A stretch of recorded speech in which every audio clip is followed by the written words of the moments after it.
بسم اللہ الرحمن الرحیم۔ السلام علیکم۔ متعدد احادیث صحیحہ سے معلوم ہوتا ہے کہ کچھ گناہ اس قدر شدید ہیں جن کی شدت کے باعث اللہ عز و جل نے ان کی سزا دنیا میں بھی رکھ دی ہے۔ آج کی اس ویڈیو میں ہم ان 3 گناہوں کے بارے میں بتائیں گے جن کی سزا اس دنیا میں ملتی ہے، اور ساتھ ہی ساتھ گناہ صغیرہ اور گناہ کبیرہ کے بارے میں بھی بات کریں گے، کیونکہ اکثر لوگ ان کے درمیان فرق کو نہیں سمجھتے۔ ناظرین، گناہ اللہ اور اس کے رسول صلی اللہ علیہ وآلہ وسلم کے کسی حکم کی خلاف ورزی، احکامات کی عدم تعمیل کا نام ہے۔ اللہ تعالیٰ کی ذات کبریائی کے سامنے تو انسان کی ہر غلطی ہی بہت بڑی غلطی اور سنگین جرم ہے۔ گویا ہر گناہ اپنی ذات کے لحاظ سے بڑا گناہ ہے، لیکن قرآن پاک اور حدیث مبارکہ میں گناہوں پر وعید اور ممانعت کے انداز میں تبدیلی کی بنا پر گناہوں کی 2 قسمیں ذکر کی گئی ہیں، صغیرہ اور کبیرہ۔ اللہ تعالیٰ کا ارشاد ہے، اگر تم کبیرہ گناہوں سے بچتے رہو جن سے تمہیں منع کیا گیا ہے تو ہم تمہارے صغیرہ گناہوں کو معاف کر دیں گے اور تمہیں عزت کی جگہ داخل کر دیں گے۔ ناظرین، صغیرہ اور کبیرہ گناہوں کی کوئی قطعی تعداد نہیں۔ مختلف احادیث کو سامنے رکھتے علماء نے مختلف تعداد ذکر کی ہے۔ تعریف کی حد تک جس گناہ پر مجرم کے لیے رحمت سے دوری، یعنی اس گناہ کرنے والے پر لعنت مذکور ہو، وعید سنائی گئی ہو، یا جس پر عذاب و سزا یا حد کا ذکر ہو، وہ کبیرہ گناہ کہلاتے ہیں۔ اس طرح جو گناہ جرات و بے باکی کے ساتھ کیے جائیں، یا جس گناہ پر مداومت کی جائے، یعنی ایک گناہ پر ہمیشگی کی جائے، تو اگر وہ صغیرہ ہو تو وہ بھی کبیرہ میں داخل ہو جاتا ہے، خواہ اس پر وعید، لعنت یا عذاب و سزا وارد نہ ہو۔ گناہ کبیرہ اور صغیرہ کی تقسیم اور ان کی تعریفات سے پہلے یہ سمجھ لیں کہ مطلق گناہ نام ہے ہر ایسے کام کا جو اللہ تعالیٰ کے حکم اور مرضی کے خلاف ہو۔ اسی سے آپ کو یہ اندازہ بھی ہو جائے گا کہ اصطلاح میں جس گناہ کو صغیرہ یعنی چھوٹا کہا جاتا ہے، در حقیقت وہ بھی چھوٹا نہیں۔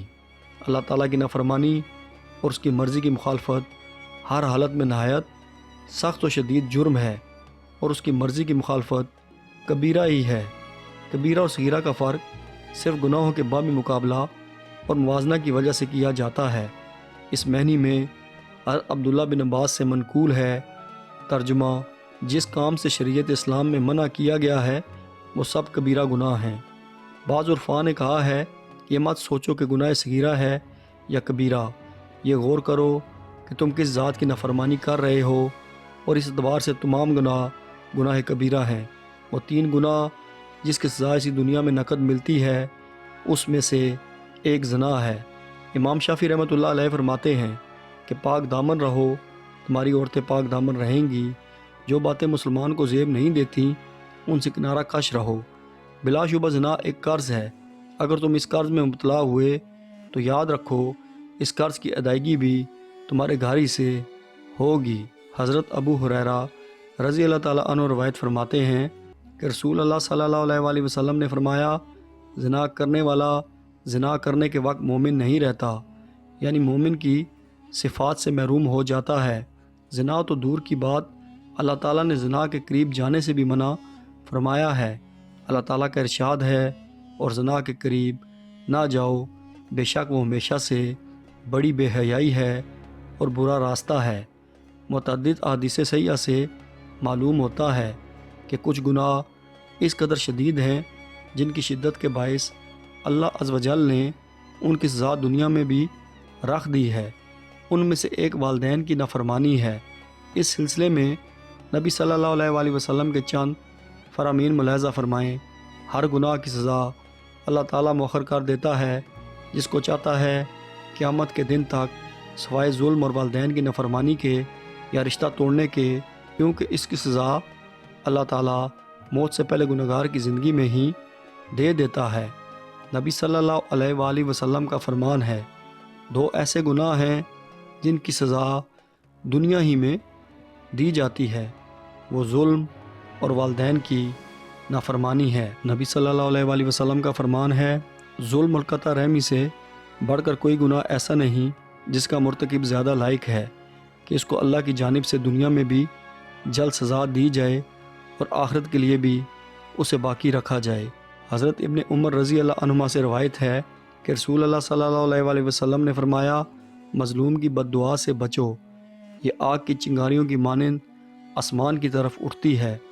آپ صلی اللہ علیہ وسلم نے مظلوم کی بد دعا کو اس کی تیزی سے اوپر اٹھنے کی وجہ سے چنگاریوں کے ساتھ تشبیہ دی، یا پھر اس لیے کہ یہ ایک ایسے دل سے نکلی ہوتی ہے جو ظلم و جور کی آگ سے دہک رہا ہوتا ہے، اور یہ پردوں کو ایسے چیرتی ہوئی نکلتی ہے کہ گویا چنگاری ہو۔ مذکورہ بالا حدیث کی روشنی میں معلوم ہوتا ہے کہ والدین کی نافرمانی اللہ کے نزدیک بہت بڑا گناہ ہے۔ ایسے گناہ گار کو اللہ دنیا میں سخت سزا دیتا ہے تاکہ ماں باپ بھی نافرمان اولاد کے سزا دیکھ لیں، جنہوں نے اس کی پرورش کے لیے رحم و کرم کا بازو بچھا دیا تھا، اور جب اپنے پاؤں پر کھڑا ہو گیا، خود کمانے کھانے لگا، تو اب ماں باپ کے سارے احسانات بھلا کر نافرمانی اور انہیں تکالیف دینے پر اتر آیا۔ نافرمان اولاد کی دنیاوی سزا میں جہاں اولاد کے لیے عبرت کا سامان ہے، وہیں اس میں دنیا والوں کے لیے بھی درس و نصیحت ہے، تاکہ کوئی اولاد ماں باپ کا حق غصب نہ کرے، اس کی خدمت سے منہ نہ پھیرے، ان کے کھلانے پلانے اور دیکھ ریکھ میں کوتاہی نہ کرے۔ خاص طور سے جب دونوں بوڑھے ہو جائیں، چلنے پھرنے، کام کاج کرنے اور کمانے سے معذور ہو جائیں، تو ایسے وقت میں اولاد ان کی مکمل نگہداشت کرے، وقت پر کھانے کا انتظام کرے، جو خود کھائے انہیں بھی کھلائے، بدن، کپڑا، جگہ کی صفائی کا خیال کرے، پیشاب و پخانے اور ضروریات زندگی پہ مدد کرے۔ مگر عام طور سے بوڑھے ماں باپ کی خدمت میں کوتاہی دیکھنے کو ملتی ہے، خود بھی والدین کی خدمت سے جی چراتے ہیں اور اپنی اولاد کو بھی کسی کام پر ان کی مدد کرنے سے منع کرتے ہیں۔ اور آج کل کی بیوی تو خوب سمجھتی ہی ہے کہ ساس و سسر کی خدمت ان کی ذمہ داری نہیں، احسان کا درجہ تو بعد کا ہے۔ نبی کریم صلی اللہ علیہ وسلم کا فرمان ہے کہ مومن بندہ اپنے گناہوں کو ایسے سمجھتا ہے جیسے وہ کسی پہاڑ کے نیچے بیٹھا ہو اور یہ گناہوں کا پہاڑ وبال بن کر اس پر گرے۔ یہ سوچ کر خوف کھاتا ہے، اور فاسق و فاجر گناہگار شخص ہوتا ہے، وہ گناہوں کو ایسے دیکھتا ہے جیسے اس کی ناک پر مکھی بیٹھی ہو اور وہ اپنے ہاتھ سے اسے آسانی سے ہٹا دے۔ اللہ تعالی ہمیں گناہوں سے بچنے کی توفیق عطا فرمائے، اور اگر ہم سے کوئی گناہ سرد ہو جائے تو اس پر توبہ کرنے کی توفیق عطا فرمائے۔ آمین ثم آمین۔ مزید ویڈیوز کے لیے ہمارے چینل کو سبسکرائب کریں۔ Thank you.